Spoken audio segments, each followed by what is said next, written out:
Yo, what's up, guys? Welcome back to our video for this week. So, this week we're going to delve right in on a 1 month study plan created just for you in order for you to boost your study routine and to get the results that you always want. So, without further ado, let's go. Okay, so to start things off, here are some studying programs that will be useful when you start studying. Of course, all of these resources boldly proclaim an increase in your SAT score, but without fervently studying, you won't see any improvement. So the first program, Khan Academy, it is widely used by many high schoolers around the nation. It's helpful with its practice problems as well as its practice tests, and it's pretty accurate in its questions. The college SAT textbook is also really helpful because it gives actual tests that was previously taken, or like practice tests. And then the last two, the Princeton Review and the SAT Math book, they're not that widely known, but they are widely known, but they're not that good because of the way questions are worded and the way it's used. But if you are lacking in English and math skills, I greatly recommend you to use these. So, adding on for the Princeton Review, it is, although the questions may not be on par to the real College Board official SAT study book, it gives a great outline and also a great understanding if you do not fully understand how the SAT works.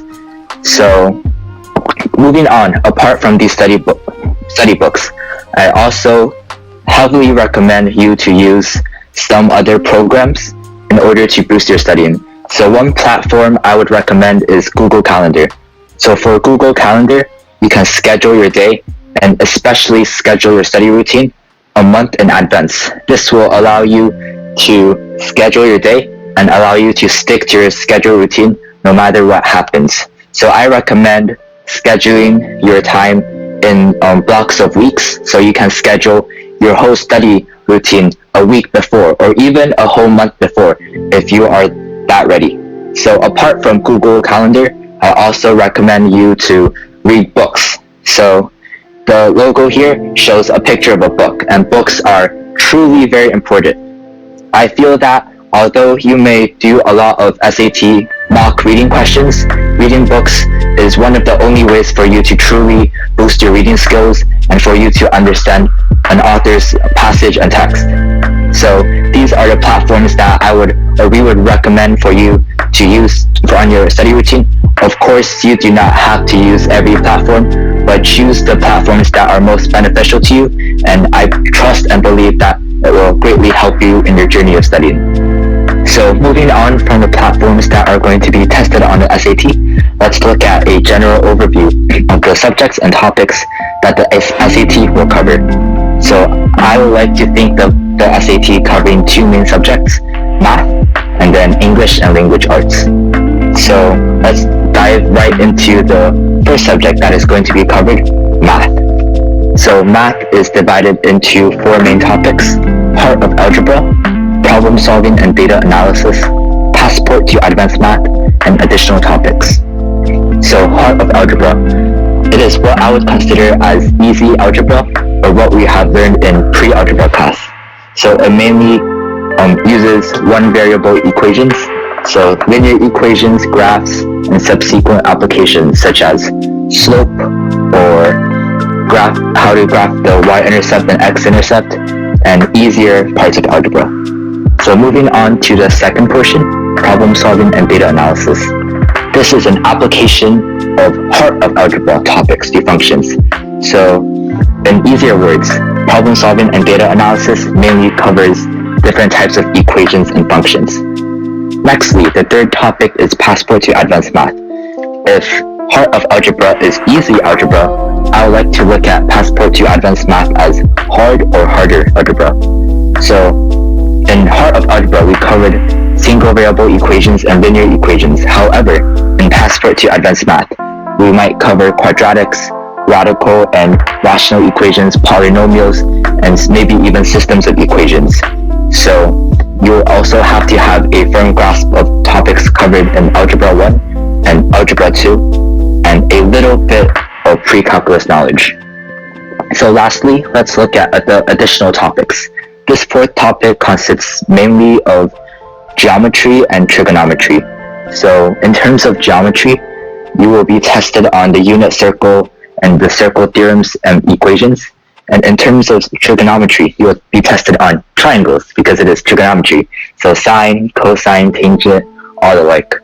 So in addition to that, a little bit of complex numbers will be sprinkled in, such as I, but you should not worry because the SAT will only cover a brief skim or overview of imaginary and complex numbers. So with that pretty much covers up what is going to be on the math section. So let's move on to the English part. Okay, for the second section, which is called reading, it is split up into 4 different sections once again. The first section is central idea and evidence, which requires you to use your knowledge of locating the answer from the text and finding the right answer with the right quotation. These usually come with question and answer clues, which are basically the question itself and then quotes that you have to find from the text.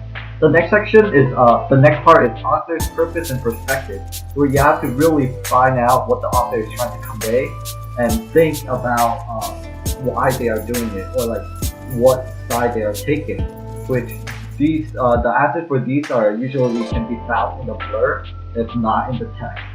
The third section is word choice and words in context. These are really simple because it may look really simple because it is just a simple word that we may see every day. But the SAT does this to trick you guys because there are a ulterior definition for these words, which you have to think and match whatever given word choices that will fit in the sentence. The last section for reading will be synthesis and pure passage. The only advice I can give you guys is to read more. There's really nothing much you can do besides reading, which will benefit you a lot. But for pure passages, I strongly recommend you to read one passage first before the next, and then finishing the first passage question first before the next. So moving on to the writing and language section, it also consists of 4 parts, surprisingly. So the first part is development and evidence, which is basically trying to find out what the author desires from adding a paragraph to the text. It's basically adding, deleting, or keeping information to make the paragraph or the passage flow smoothly. Organization is basically the same thing, except now the author gives you a sentence or a paragraph and asks you to put it into the text, or put it before, after a sentence or a paragraph. The third is convention and sentence formation. Now, this requires you to remember how your punctuation, colon, semicolon, comma, period even. And if you know those, you're set. There's the last and final section is convention of usage. Now, this requires you to remember your preposition, your verb agreements, your plurality. You just have to remember to make everything make sense. This is basically just knowing your grammar. Long story short, writing and language is basically to put words in together to sound good. So this is a brief summary of the SAT. Do you have a general overview of how the SAT is set up? Let's look right into your study routine and how you will break down your 1 month before a test in order to fit in as much studying as possible. So for this effective study routine, we will break it into 5 weeks. So the first 4 weeks are the same routine or relatively the same thing, and it's just in repeat. And by the time of the 5th week, it will be a little different, but we will explain that later. So let's look at how the days are set up. So on Sunday, we recommend you to take a full-on practice test. So a full SAT practice test should be done in a mock setting that is in actual accordance to how the SAT will pan out.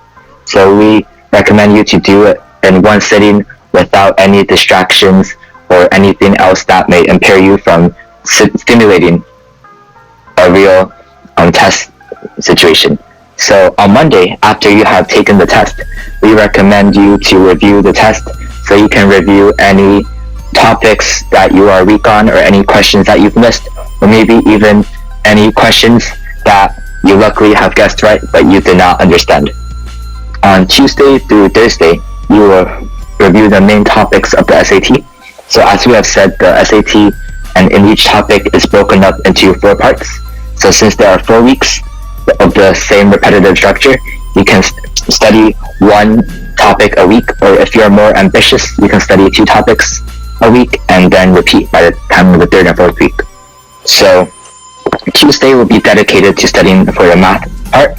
Wednesday will be dedicated to studying reading and reading comprehension. And Thursday will be dedicated to studying writing and language, which is just grammar. So by Friday, you will have studied these main topics. And if you are taking the SAT with an essay, we recommend you to study for the essay. And if not, you can work on any weak topics or things that you are not completely sure on. So by Saturday, you may be very tired from all the studying. So we recommend you to take a break on Saturday and rest up. But if you are more ambitious, you can also sneak in a tad bit of studying. But make sure not to overwork yourself, because this whole plan will be useless if you burn out and cannot continue studying. So by the time of the 5th week, you will have studied over the SAT in 4 weeks, and on Sunday of the 5th week, you will pretty much do the same thing. So you will take a practice test, and on Monday, again, you will review for the practice test. But starting from Tuesday to Friday, since it is the last week and the week before the test, for some of you, you can review any weak topics, weak questions, anything you need to brush up on. And then on Saturday, depending on if you're taking the SAT, good luck to you. And if not, it will just be a break day. So after we have set up this schedule, let's look on to see how the time will be distributed in your studying. So on Sunday, it's just a basic practice test, so it will be approximately 3 hours. If you're taking breaks, it will be a bit longer, maybe 3.5 hours. Then on Monday, since you're reviewing, we recommend 1 hour to review all of the questions, as well as the questions that you got wrong. On Tuesday to Thursday, we recommend 2 hours each to go in depth into the topics of each category. On Friday, you're just reviewing the essay or working on your weak topics, so we let you decide how much time you really need. On Saturday is free, and I know that this 1 month plan may look really hard or gruesome, but after you persevere through this pain, you will score your desired score. After reviewing the gruesome schedule that we have prepared for you, we want to leave you guys with some final tips before you take the test. For one thing, remember to read more carefully, as well as read more books, so that you do not get these easy questions on the test wrong. Do some more practice tests in a quiet environment so that you can maximize your efficiency in studying for the SAT. And the last few tips, get a study buddy or a peer so that you can work together to strive for your 1500 plus SAT score. Before the test, don't forget to get a good night rest, eat a nutritious breakfast, and give yourself time to relax. Good luck, 1500 plus coming your way. So with that, that's a wrap. So we will attach a link to this document down in the description below, so you can view it and go over it at your own leisure. So with that, don't forget to hit the like button, subscribe, and hit the turn on post notifications. And lastly, comment down below if you have any questions regarding SAT, or how to inform us how you did on your SAT. So in the future, we also have a few plans or videos coming your way on the SAT to target specific questions or subjects, and to cover the SAT as a whole to equip you for the test. So with that, until next time, Peace. peace.